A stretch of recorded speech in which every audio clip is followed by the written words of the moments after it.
Thank you very much. Your Excellency, the Deputy President of the Republic of Kenya, Rigathi Gachagua, all protocols observed, ladies and gentlemen, hamujambo.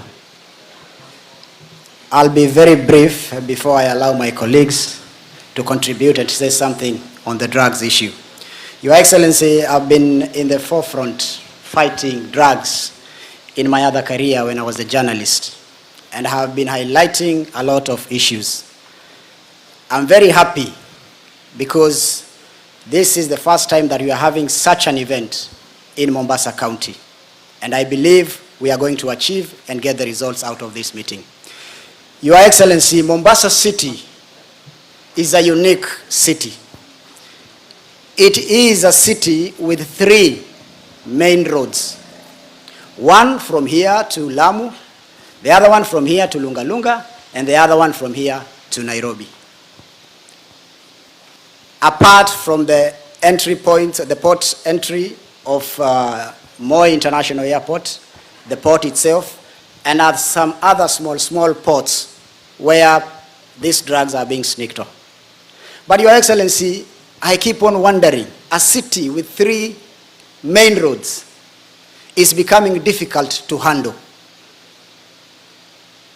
because there is no willingness at the port of entry. If you look at Lunga Lunga, those who are manning that point, they don't have the facilities. The sniffer dogs, you cannot detect drugs without a machine. At the port itself, I remember I did a story on the 6.4 billion cocaine that was seized in Malindi. They used to go with a speedboat inside the ocean and pick it there from the ships and then come and distribute all over. Your Excellency, this is doable. And I'm happy because my good friend Waziri is here. The beauty with the two, the PS and Waziri Internal Security, they are quiet men. They don't talk, but they walk, they talk. And we have seen what they have done all over the country.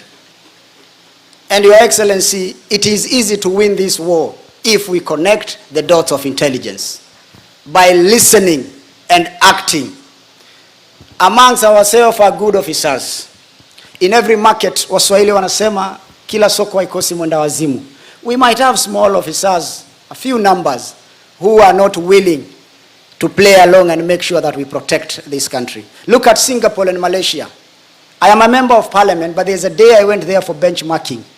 And I started shaking 10 minutes to the landing because of the document that they give it to you and tell you that if you are arrested with even 1 roll of marijuana, it's life imprisonment. In other countries, you will be hanged. I will quote Malcolm X. This is for you, Professor. Malcolm X said, sometimes we have to pick up the gun to put the gun down. In this case, we have to pick up the gun to put the drugs down. And we are not going to complain. Whether they will be killed, whether they will be hanged, we want this generation, the coming generation, to enjoy their lives.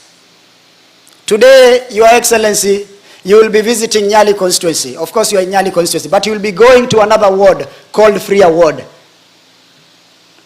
It is clean.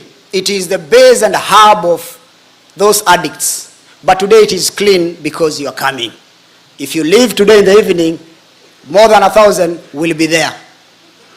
Nakada should pull up their socks. I've heard you saying about some areas in Mombasa. That is your own opinion, Paul. You need to ask us, the leaders, and we will tell you where the problem is. You haven't mentioned Nyali, Mkomani, Shauri Yako, Majengo Mapya. You haven't mentioned where I have problem. And now, we had a problem of hard drugs. Now, we have another problem coming in big time. The liquor issue.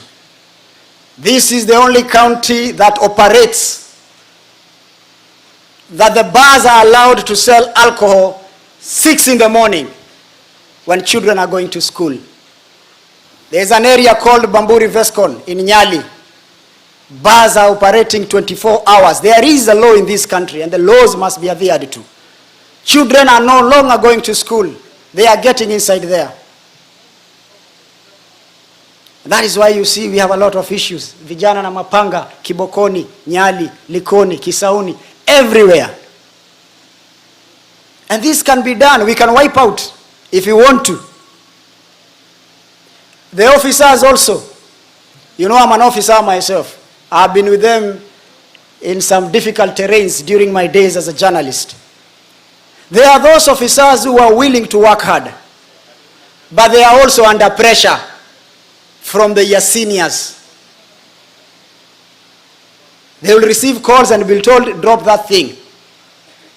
I am not a lawyer, Your Excellency, but I think, and I stand to be guided, we should have the office of the ODPP closer to the stations.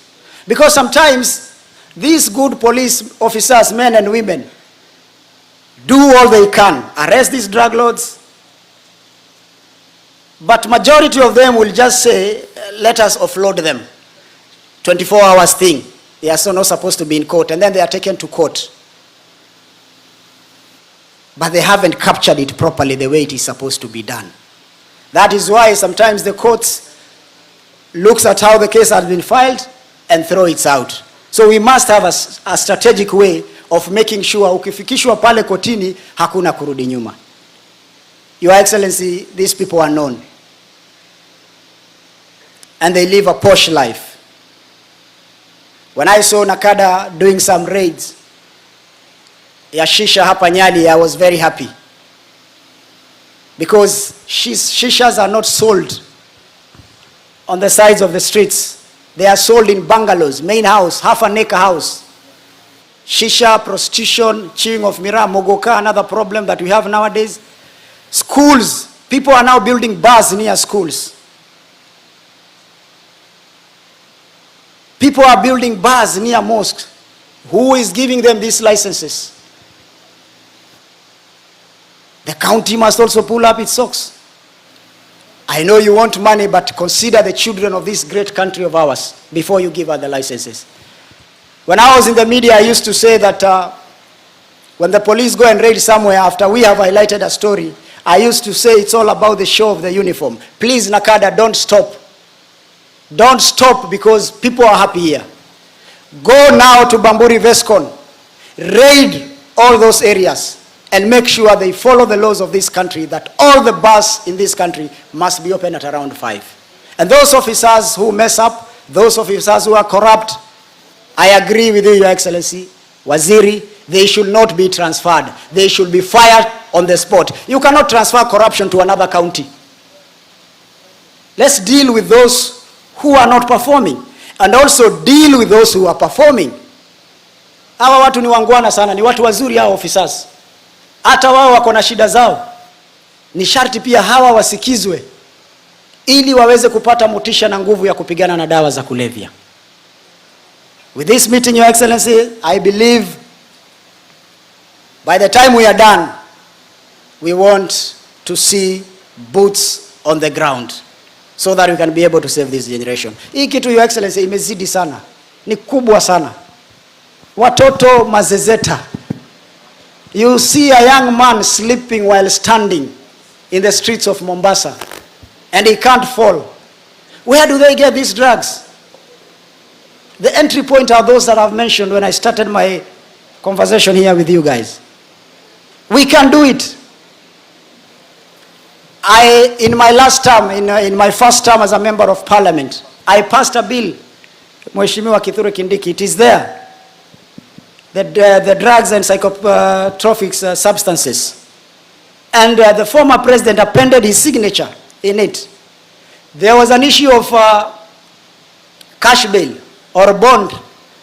You arrest a drug baron with cocaine worth 300 million. He gets a bond of 500,000. He can afford. But now we have changed. We have given you the opportunity to share their property. We have given you the opportunity that if they write any property under their children, you take it, because there is no class 6 boy or a form 1 boy who can afford a bungalow worth 100 million. Take it. It belongs to the government of Kenya. Turn those houses into rehabilitation centers and heal the nation. I am an angry man. because I know what the drugs have done to my people. And this should come to an end. In the next meeting that we are going to have, let us celebrate the results. Hawa watu si wa kubembeleza, ni watu wa kulima msumari kwa nyundo. Ukiona unagonga, kwa sababu they are making a lot of money and they are destroying the youths of this country. Your Excellency, nikiendelea hivi sana nitaongea. Allow me now to be able to invite my colleagues, and because of time I'll go per county, but allow me to start with our deputy leader of majority, buyer, the landman. Karibu sana.